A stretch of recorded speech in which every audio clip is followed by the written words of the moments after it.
नमस्कार। क्या शादी का झूठा वादा करके किसी के साथ संबंध बनाना अब एक बहुत ही गंभीर अपराध बन चुका है?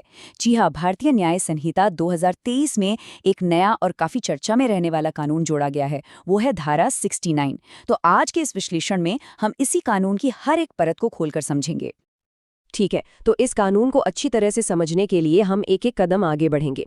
सबसे पहले जानेंगे कि ये धारा आखिर है क्या, फिर इसके मकसद को समझेंगे और देखेंगे कि कौन सी बातें इसे अपराध बनाती हैं। इसके बाद हम ये भी देखेंगे कि ये पुराने कानून आईपीसी से कितना और कैसे अलग है, और आखिर में इसकी सजा और एक आसान से उदाहरण पर भी नजर डालेंगे। तो चलिए शुरुआत करते हैं सबसे बुनियादी सवाल से। आखिर ये नई धारा 69 किस बारे में है? देखिए, ये इस अपराध का आधिकारिक नाम है, लेकिन अगर इसे आसान शब्दों में समझना हो तो ये कानून उस स्थिति को अपराध मानता है जहां कोई व्यक्ति शादी का झांसा देकर या किसी और धोखे से यौन संबंध बनाने के लिए सहमति हासिल कर लेता है। मतलब, ये कानून सीधे तौर पर भरोसे के हनन को निशाना बनाता है। तो सवाल ये उठता है कि इस कानून को बनाने की जरूरत ही क्यों पड़ी? ऐसा क्या मूल सिद्धांत है इसके पीछे जो इसे इतना महत्वपूर्ण बनाता है? ये कानून एक बहुत ही गहरे सिद्धांत पर आधारित है, धोखे से प्राप्त सहमति।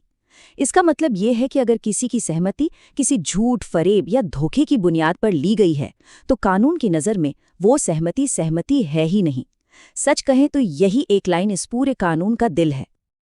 असल में ये कानून एक बहुत बड़ी कानूनी कमी को पूरा करता है। ये खास तौर पर उन मामलों को टारगेट करता है जहां आरोपी का इरादा, आप समझिए, शुरू से ही बेईमान था। उसका असली मकसद शादी करना कभी था ही नहीं, बल्कि सिर्फ शारीरिक संबंध बनाना था। ये कानून इसी धोखे को पकड़ने के लिए बनाया गया है। तो किसी भी मामले पर धारा 69 लगाने के लिए अदालत किन चीजों को देखती है? कानून में 4 ऐसी जरूरी शर्तें दी गई हैं जिन्हें पूरा करना अनिवार्य है। आप इन्हें इस अपराध की चेकलिस्ट भी समझ सकते हैं। और हाँ, जो लोग परीक्षाओं की तैयारी कर रहे हैं उनके लिए ये बेहद महत्वपूर्ण है। और ये जो 4 तत्व हैं, ये कानूनी मानक को बहुत शानदार तरीके से दिखाते हैं।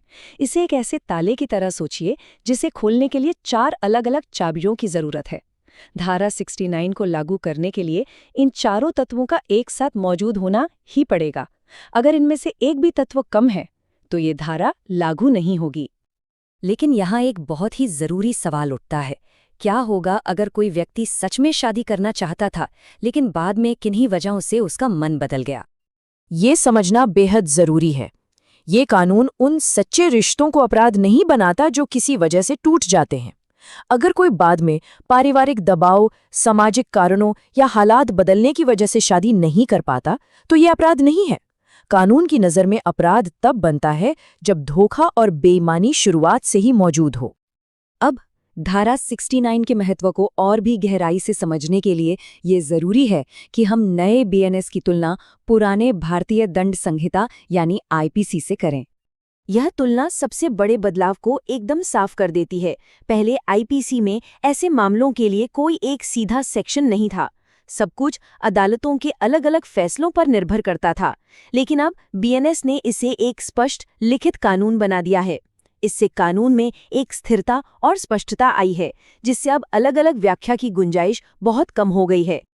इसका सीधा सा मतलब ये है कि जो न्यायिक सिद्धांत पहले सुप्रीम कोर्ट के ढेरों फैसलों को पढ़कर समझे जाते थे, वे अब सीधे सीधे कानून की किताब में दर्ज कर दिए गए हैं।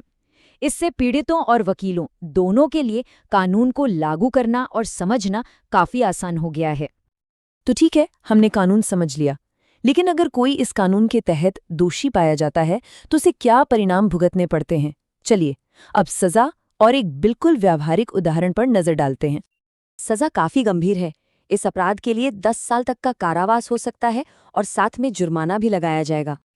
परीक्षा की दृष्टि से ये दोनों बिंदु बहुत ही महत्वपूर्ण हैं, क्योंकि ये अपराध की गंभीरता को दिखाते हैं। कॉग्निजेबल का मतलब है कि पुलिस इसे एक गंभीर अपराध मानती है और बिना वारंट के गिरफ्तारी कर सकती है। और नॉन बेलेबल का मतलब है कि जमानत मिलना आरोपी का अधिकार नहीं है। ये पूरी तरह से अदालत के विवेक पर निर्भर करेगा। इस उदाहरण से यह कानून कैसे काम करता है, सब कुछ साफ हो जाएगा। यहाँ ए ने बी से अपनी शादी की बात छिपाई। यह एक सीधा सीधा धोखा था। उसका वादा शुरू से ही झूठा था, क्योंकि वो जानता था कि वो शादी कर ही नहीं सकता। इसलिए बी की जो सहमति थी वो धोखे पर आधारित थी, और इसी वजह से धारा 69 सीधे तौर पर लागू होती है। तो अंत में अगर इस पूरे कानून को सिर्फ एक लाइन में याद रखना हो तो वो ये है, जब शादी का वादा शुरू से ही धोखे की नीयत से किया जाए और उसी आधार पर शारीरिक संबंध बने, तो धारा 69 लागू होती है। यही इस पूरे कानून का सार है, इसका निचोड़ है। अगर आपको ये वीडियो यूज़फुल लगी हो तो target with Amit YouTube channel को सब्सक्राइब ज़रूर करें। ऐसी ही ईजी और डिटेल्ड वीडियोस के लिए बेल आइकॉन दबाना ना भूलें।